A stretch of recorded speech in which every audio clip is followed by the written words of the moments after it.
Hey guys, here's the deal. Merkinator is getting back into doing some iron skillet frying. It's kind of synonymous with Hell House. I always test the temperature of the oil by doing that test. Right here is a chicken breast that I beat the living daylights out of to flatten it. Because I want to, basically it's like a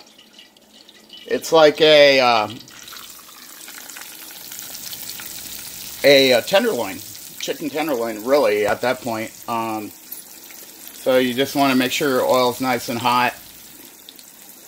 Throw that bad boy in there. For my little coating mix, I did flour, a lot of this stuff, red pepper flakes, onion, seasoning, onion powder, whatever, salt, kosher salt, pepper, panko bread crumb, a little bit.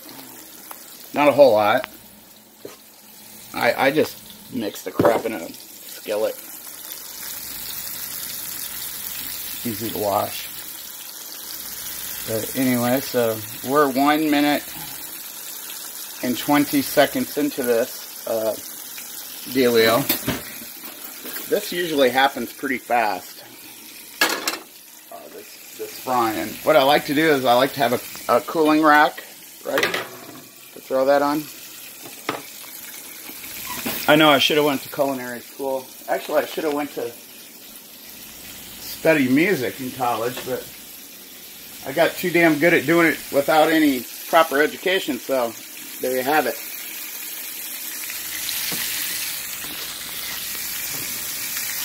I like to cook with all of my senses. Smell, sight, sound. Like, this sounds really good, right? You know, sounds really good. You can just hear that it's the right temperature. If somebody asked me, like, how do you know when the temperature is right, you can hear it. Kind of like welding.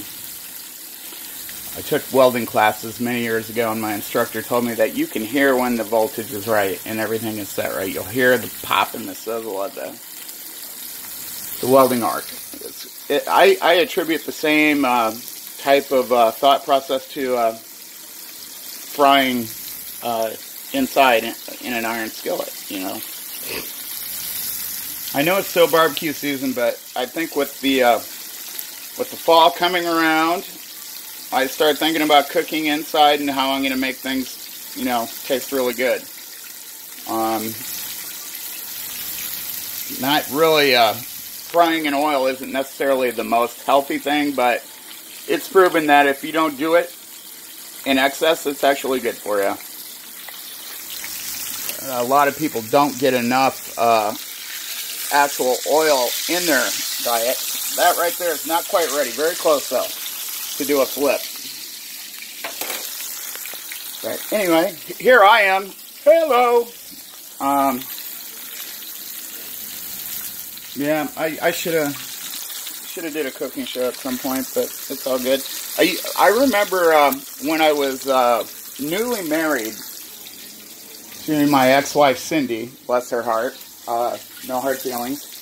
But it was when the food, probably 1999, the Food Network had just started, and all these cooking shows were like all over cable TV, and I just thought it was so cool because I really didn't know how to cook very much. So I kind of, perfect. There we go. So what I did is I just started, you know, taking the cues from the chefs. Emeril Lagasse was one of my favorites. And, Rachel Ray, what a sweetheart. She's still doing it. But anyway, so what I would do is I just, you know, tackle the stuff that I saw them doing and made it my own, and, you know, it gave me the confidence. I saw what they were doing, and, you know, if you can chop an onion, mince garlic, and, you know, use a knife without cutting yourself, the rest of it's pretty intuitive. But, so I got on that deal, and that was fun. And one of the first things I wanted to learn how to do was make shrimp scampi, my own little recipe. I kind of do equal parts oil and butter, lots of garlic, and I like to put, actually I like to have it a little heavier on the olive oil, but I like to put, of course, garlic, crushed red pepper, a little bit of salt. It doesn't take a whole lot. But, I pretty much got the shrimp scampi thing down. My last girlfriend, Alyssa, bless her heart as well, although we're recently departed, she didn't like shrimp. And I had her, I did shrimp scampi, and I said, you try this and tell me you don't like shrimp. She actually ate some of it.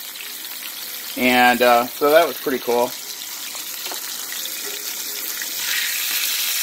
Now, the way it works, see, like, that's hot. I turned the heat off. That is really, really hot. I don't need any more heat on that. It's going to burn if I keep it on high heat. So I'm kind of letting the oil just kind of come down in temperature a little bit.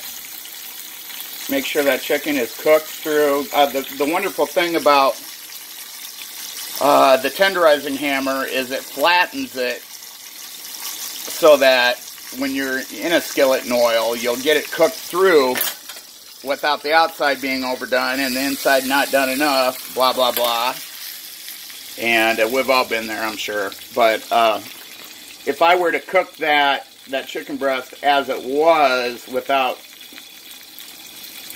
flattening it, I probably would have got a nice coating on it and maybe finished it in the oven. That is the workaround with that. But I do this with pork cutlets and chicken breast. That is a done deal. I could probably run a restaurant on this sandwich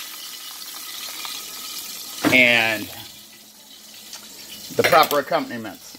You know, that's how businesses are made. Anyway, that is going to be really good. Thanks for watching. Take care.